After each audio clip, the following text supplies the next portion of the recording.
The sun had set, and the dim glow of lanterns cast long shadows in the small clay-walled house.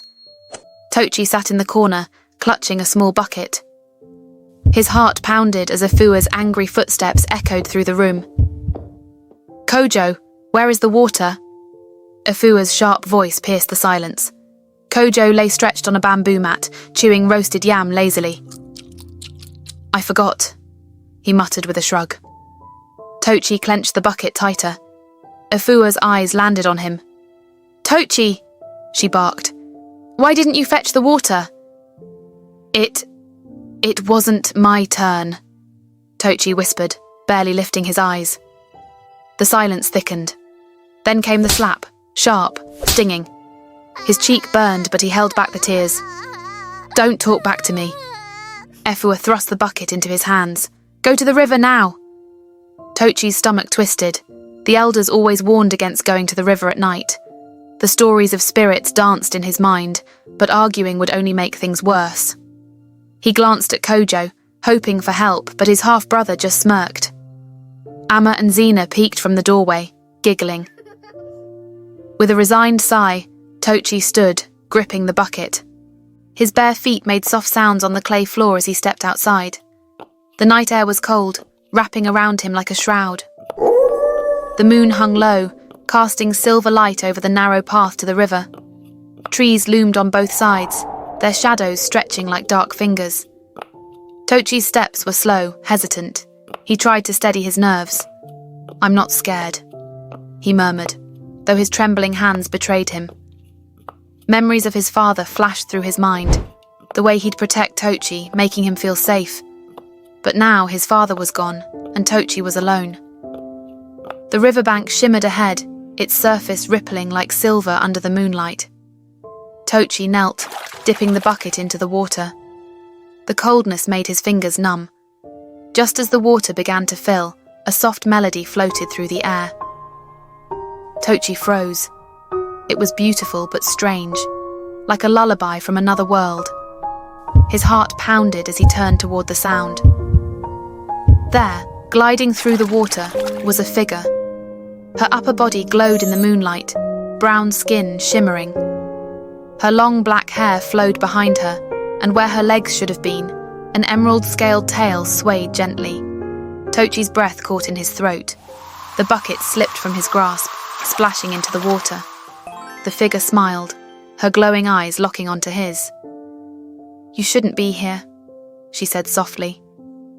Tochi tried to speak, but fear and awe had stolen his voice. The night was silent again, except for the soft lapping of the river. The soft melody wrapped itself around Tochi like a spell, drawing him deeper into the moment. The river shimmered in the moonlight, casting silvery ripples across the surface as if the water itself danced to the song. Nala's gaze held him captive. Her glowing, amber-like eyes seemed to pierce through him, knowing his thoughts before he could speak them. Tochi stumbled back, his feet slipping slightly on the muddy bank. His instincts screamed at him to run, but he couldn't tear his eyes away from the mesmerizing figure. I didn't mean to disturb you," he stammered, his voice barely above a whisper. Nala floated closer, the emerald scales of her tail catching the moonlight and glowing faintly. Her hair, long and dark as midnight, drifted gently in the water. "Why are you here, child?" Her voice was soft, yet it carried a weight that made Tochi feel small. He swallowed hard. "My stepmother. She sent me to fetch water." Nala's eyes darkened, her smile fading. "At this hour?" She tilted her head, studying him intently. "The river is not a place for the innocent after dark. You should know this." Tochi's shoulders sagged under the weight of his fear and exhaustion. "I didn't have a choice," he whispered, staring at the ground. "If I didn't come, she would..." He couldn't finish the sentence. The mermaid's expression softened. Her tail swayed slowly beneath the surface, sending ripples through the water. "You are brave," she said after a pause. "But bravery can come at a cost." Tochi's heartbeat quickened. He took a cautious step back. I should leave." As he turned to go, the air around him thickened, almost as if invisible hands held him in place. Tochi froze, panic surging through his veins. "You cannot leave yet," Nala said, her voice calm but resolute. "Not until you understand the weight of your choices." Tochi's chest tightened. "Please, I just want to go home," he pleaded. Nala's glowing eyes softened with something that looked like sorrow. "Home," she murmured. "Is it truly home when there is no love?" Her words stung. Tochi's throat tightened as memories of his father flickered in his mind, the only person who had ever made their house feel like home. Since his father's passing, the house had become a prison filled with harsh words and endless chores. Before he could speak, Nala raised her hand. Her long, webbed fingers glistened in the moonlight as they moved gracefully.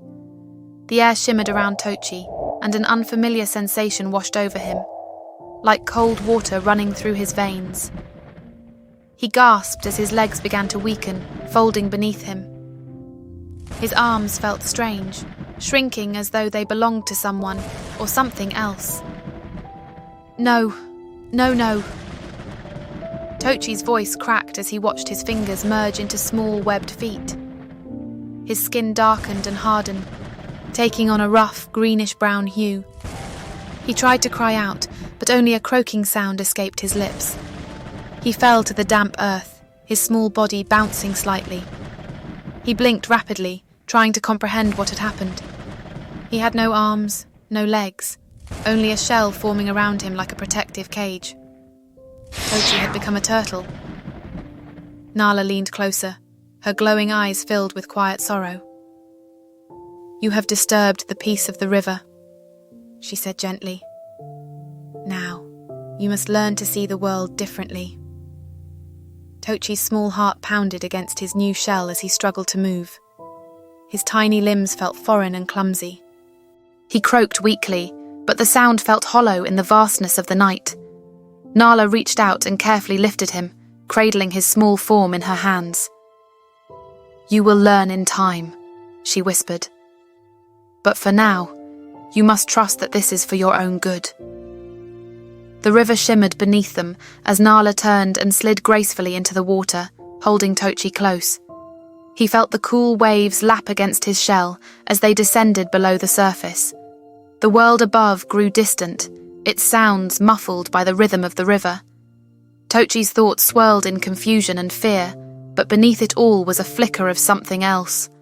Hope.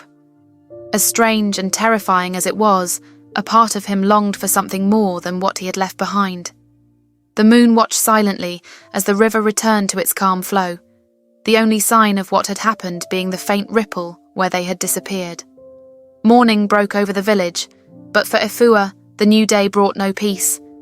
She paced the small yard, her face twisted in frustration. Tochi had not returned. The empty bucket she had found near the riverbank only deepened her anger and worry. "When that boy comes back," she muttered, adjusting her yellow wrapper with a snap, "I'll teach him a lesson he'll never forget." The sun climbed higher, but Tochi remained missing. The usual morning sounds, the chatter of neighbours, the clinking of pots, felt distant to Efua. She couldn't shake the growing unease in her chest. By noon, her anger had melted into something else. Fear. Word of Tochi's disappearance spread quickly. Neighbours gathered near Efua's house, their faces etched with concern and curiosity. "Has anyone seen the boy?" An elderly woman called out. "No," someone murmured, shaking their head. Kojo stood near the doorway, chewing another piece of yam, but even he looked uneasy. Amma and Zena whispered to each other, their usual giggles replaced by nervous glances. The crowd swelled until Chief Kalu and the elders arrived, their agbadas flowing in the warm breeze. Chief Kalu's face was stern, his eyes sharp beneath his thick brows. The villagers fell silent as he stepped forward, his walking stick thudding softly against the ground. "Efua," Chief Kalu began, his deep voice commanding attention. "Where is the boy?" Efua's hands trembled as she tried to compose herself. I don't know," she stammered. "I I sent him to fetch water, but he never returned. A collective gasp rippled through the crowd. At night? One of the elders asked, his eyes narrowing.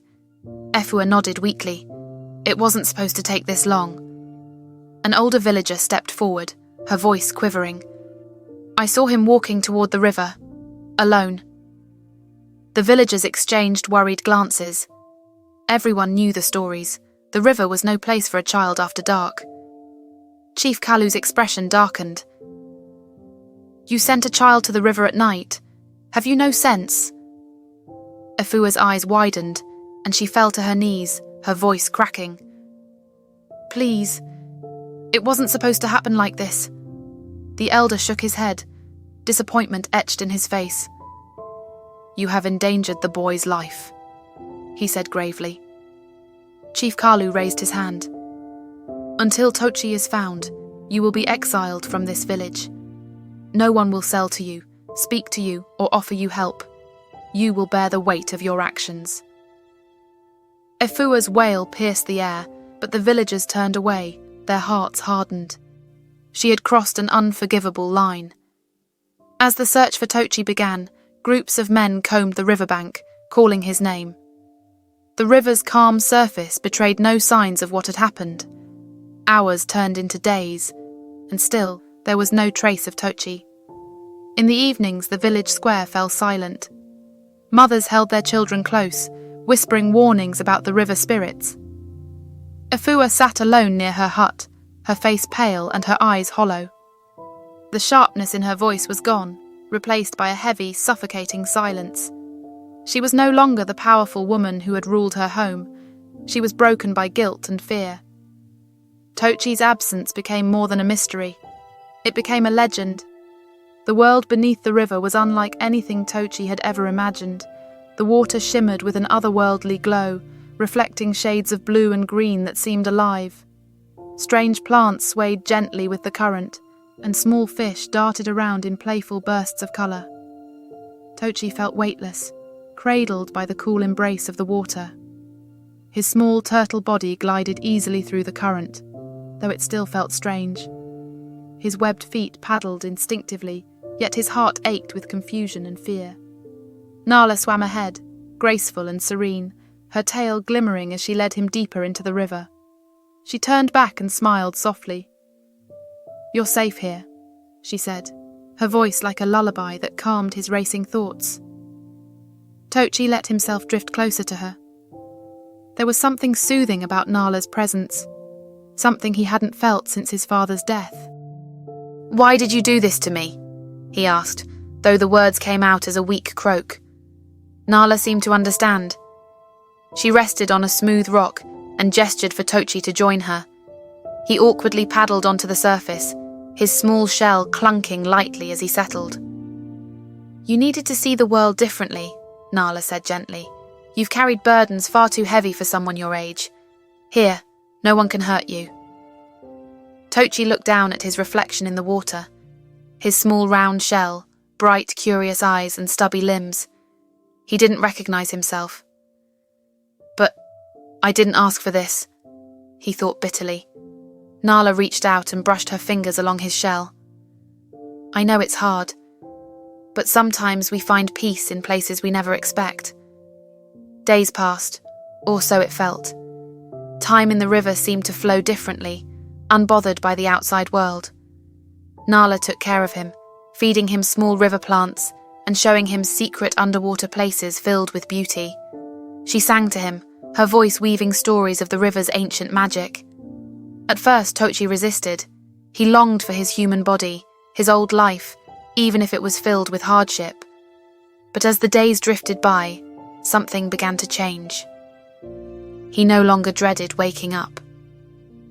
In the mornings, Nala greeted him with a warm smile. She never shouted or made him feel small. The warmth in her gaze made him feel seen. For the first time, Tochi felt a sense of belonging.